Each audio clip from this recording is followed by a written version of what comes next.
Hi folks, Kevin here. Well, a couple of days ago I made a video about the microclimates and the high winds around here and how I mitigate that by selecting areas where there's structures that are blocking the high winds so it doesn't do as much damage to my crops, my corn, the big bushy plants as well, so that they don't get knocked over.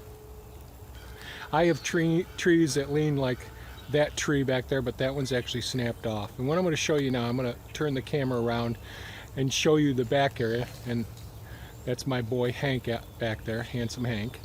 I'm going to show you what's happened over the last couple of weeks with the high winds. Not sure just how well all of this will show up. Now, many of these trees are dead from the emerald ash boring insect and the larvae getting deposited and then consuming the cambium layer of the trees. And but there's quite a few trees down all around in here. And most of the trees that are down are right along the margins where the woods actually first begin. Hank! Excuse me. I'm going to come down here by pond 3.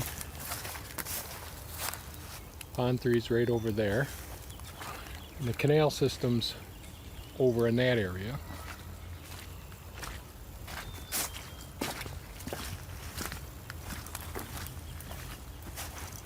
Good boy, Hank. So I'm not sure just how well you could see all the trees that are down. And it's far more than I can actually use for firewood.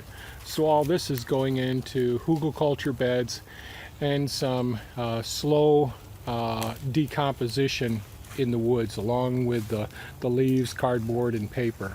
So I'll be making more videos about how I'm building soil using all these natural materials that are just constantly getting knocked down and all. So there's a couple other areas way up in the woodland areas that I've got to clean up and get some of the logs out of there. Unfortunately, this spring I'll be quite busy because I'm going to try and get the dog run enclosure closed in for my wife. Not that she's going to be enclosed in there. For the dog, for Hank. And I got to get the greenhouse up and get some more soil beds, some beds ready for extending our season this fall.